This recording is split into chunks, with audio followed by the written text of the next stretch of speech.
साहेब बंदगी सतनाम। भगत भाइयों, भगत प्रेमियों, राम राम। अपने YouTube चैनल शब्दों का माया जाल में आपका स्वागत है। भगत प्रेमियों, वीडियो पूरा सुने, लाइक करें, सब्सक्राइब करें और शेयर करना ना भूलें। भगत प्रेमियों, ताकि आपके पास वीडियो आते रहें। भगत प्रेमियों, यह मनुष्य जीवन बहुत अनमोल है। आपको सभी प्रश्नों के उत्तर अवश्य दिए जाएंगे। कृपया चैनल पर बने रहें। सत्संग शुरू करने से पहले सभी प्रश्नों को दोहराना चाहूंगा। क्षर कौन है? नंबर 1 प्रश्न, क्षर कौन है? नंबर 2 प्रश्न, पुरुष कौन है? नंबर 3 प्रश्न, क्षर पुरुष कौन है? नंबर 4 प्रश्न, अक्षर पुरुष कौन है? नंबर 5 परम अक्षर पुरुष कौन है? नंबर 6 कर्ता और अकर्ता कौन है? नंबर 7 काल कौन है? नंबर 8 अकाल कौन है? नंबर 9 महाकाल कौन है? नंबर 10 पूर्ण मोक्ष क्या है? भगत प्रेमियों, सत्संग प्रारंभ होने जा रहा है। पहले प्रश्न का उत्तर इस प्रकार है। क्षर का अर्थ नाशवान होता है। नाशवान और मरना में अंतर है। नाशवान का अर्थ है स्थूल से सूक्ष्म में बदलना, या स्थूल से सूक्ष्म में बदलना, या सूक्ष्म से स्थूल में बदलना। बदलने की क्रिया को नाशवान कहा जाता है। मरना का अर्थ है पूर्ण रूप से मिट जाना। कबीर साहब कहते हैं, पौन मिला पौन में, आकाश मिला आकाश में, बता पंडिता मरा कौन। कबीर साहब कहते हैं, ये 5 तत्वों का शरीर है। आकाश तत्व आकाश तत्व में मिल गया, वायु तत्व वायु तत्व में मिल गया, अग्नि तत्व अग्नि तत्व में मिल गया, जल तत्व जल तत्व में मिल गया, पृथ्वी तत्व पृथ्वी तत्व में मिल गया। बता पंडिता मरा कौन। ये तो सब मिल रहे हैं, स्थूल से सूक्ष्म में जा रहे हैं। कोई नहीं मरा। मरने का अर्थ है पूर्ण रूप से मिट जाना। कबीर साहब कहते हैं, मरना मरना तो सब कोई कहे, मरना ना जाने कोई। हमरी मरनी जो मरे, बहुर जन्म ना होई। कबीर साहब का कहने का अर्थ है पूर्ण रूप से मिट जाना ही मरना कहलाता है। जब आप दृष्टा भाव में जाएंगे, जब पूर्ण रूप से मिट करके साक्षी हो जाएंगे। भगत प्रेमियों, अगला प्रश्न बताने से पहले मैं सलाह देना चाहूंगा कि मनुष्य जन्म बहुत दुर्लभ है, इसलिए भक्ति प्रारंभ कर दो। यह जीवन बहुत अनमोल है। इससे मुक्ति प्राप्त करने के लिए, सहयोग के लिए यह मनुष्य जन्म मिला है। मनुष्य जन्म दुर्लभ है, मिले न बारंबार।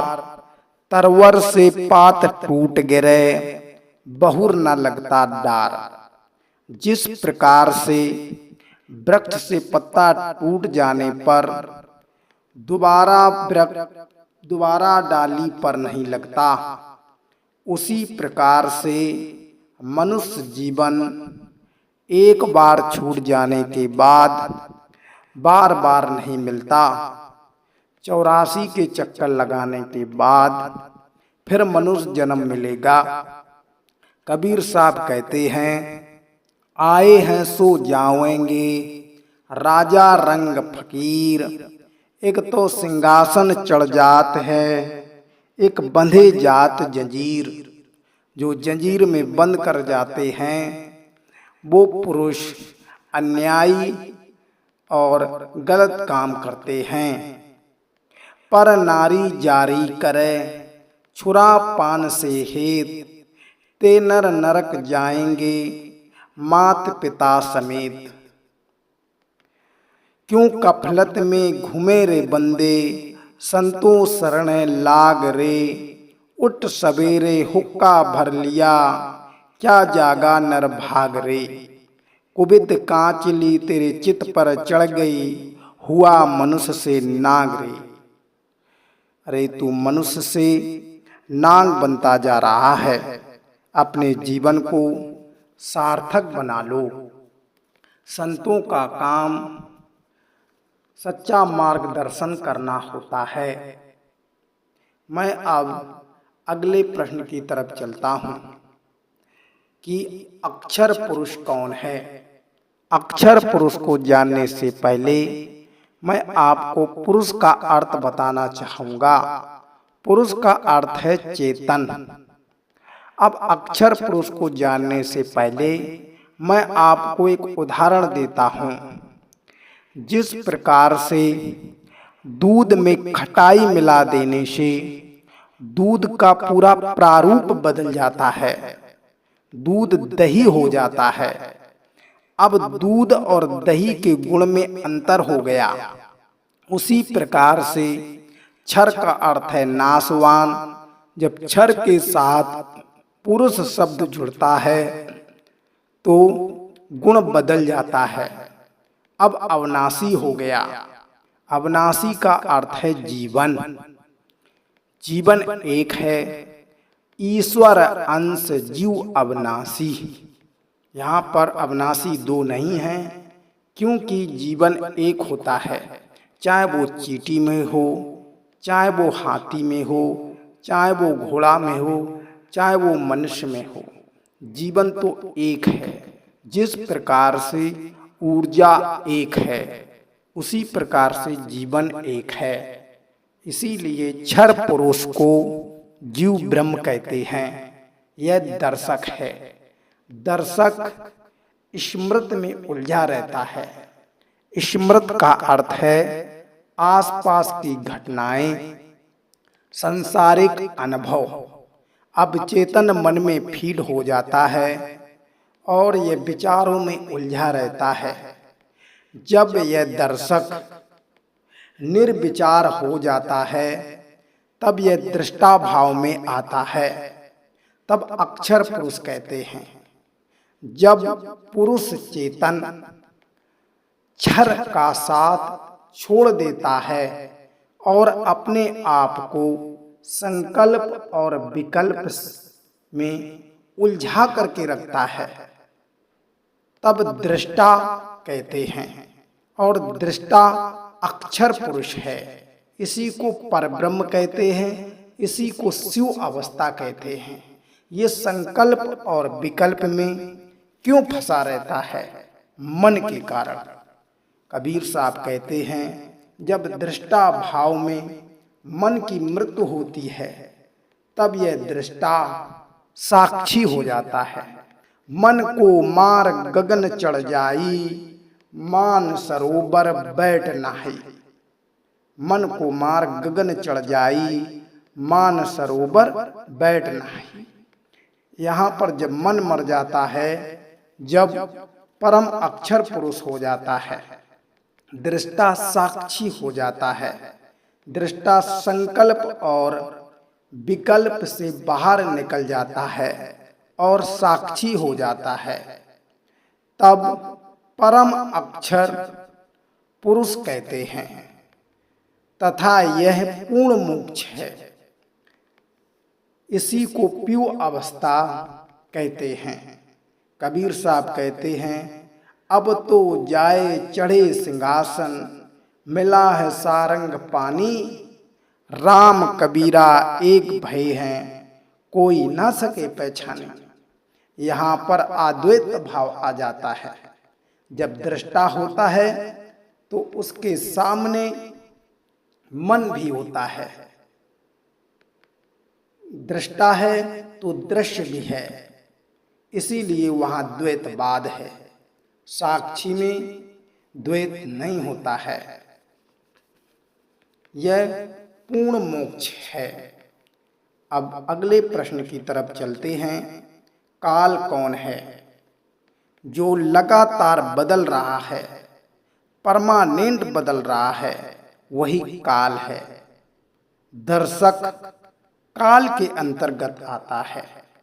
प्रकृति लगातार बदल रही है, शरीर लगातार बदल रहा है। इसीलिए गरीबदास महाराज जी ने कहा है, हाथी घोड़ा काल है, राजपाट सब काल, देवी देवता सब काल हैं, राजपाट सब काल। कबीर साहब का कहने का अर्थ है, जो लगातार बदल रहा है वह सब काल है। अब अकाल किसे कहते हैं? अकाल को दृष्टा कहा जाता है।